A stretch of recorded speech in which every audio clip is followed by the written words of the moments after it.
नाशिकमधील अनधिकृत सातपीर दर्गा हटवण्यास आता सुरुवात झाली आहे।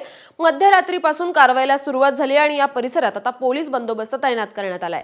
मनपाने अनधिकृत ठरवलेल्या सातपीर दर्गा हटवण्याची कारवाई सुरू आहे। काठे गल्ली ते भाभानगरच्या दिशेने जाणारी वाहतूक आता इतर मार्गाने वळवण्यात आली आहे। महापालिकेने 15 दिवसात अनधिकृत बांधकाम हटवण्याची नोटीस दिली होती।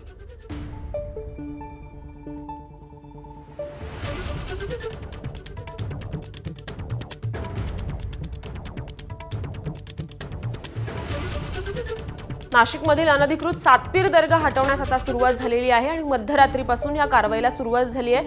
त्यामुळे आता परिसरात तगडा पोलीस बंदोबस्त आहे। मनपाने अनधिकृत ठरवलेलं हे सातपीर दर्गा हटवण्याची ही कारवाई आता सुरू आहे। काठे गल्ली ते भाभानगरच्या दिशेने जाणारी वाहतूक त्यामुळे आता इतर मार्गाने वळवण्यात आली आहे आणि महापालिकेने 15 दिवसात अनधिकृत बांधकाम हटवण्याची नोटीस दिली होती। परंतु आता प्रत्यक्ष महापालिकेकडून ही कारवाई करण्यात येते आहे। काठे गल्ली ते भाभानगरच्या दिशेने जाणारी वाहतूक त्यामुळे आता इतर मार्गाने वळवण्यात आलेली आहे।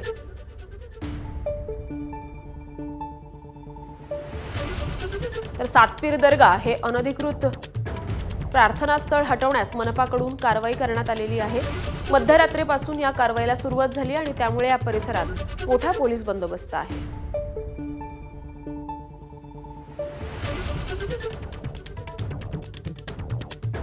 या संदर्भात अधिक माहिती देत आहेत आपले प्रतिनिधी मुकुल कुलकर्णी। मुकुल, आता पोलिसांकडून आणि महानगरपालिकेकडून नेमकी काय कारवाई करण्यात आली आणि तिथलं वातावरण कसं आहे?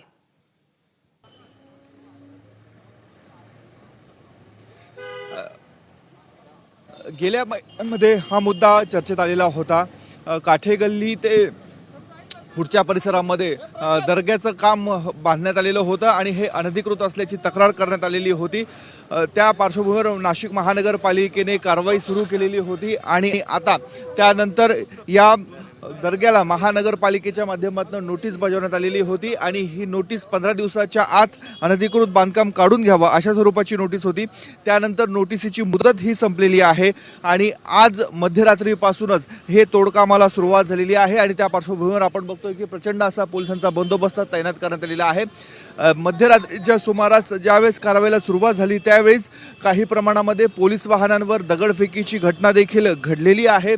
त्यामुळे बंदोबस्त वाढवण्यात आलेला आहे। अतिरिक्त कुमक ही पोलिसांची मागवण्यात आली। आपण बघतोय की पोलिसांनी पुढच्या बाजूला एक पोलीस गाडी लावलेली आहे आणि त्याच्यापासून साधारणतः 100 मीटर अंतरापर्यंत हे दर्गा काढण्याचं काम हे पोलिसांच्या माध्यमातून महानगरपालिकेच्या माध्यमातून सुरू झालेलं आहे।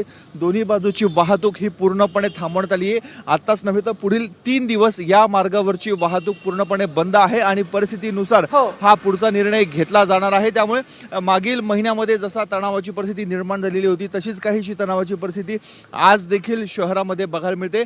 एका बाजूला शिवसेना उभाटा गटाचा मुकुल, या संदर्भातले अपडेट्स आम्ही वेळोवेळी जाणून घेतच राहू। तुर्तास धन्यवाद आपण दिलेल्या या सविस्तर माहितीसाठी।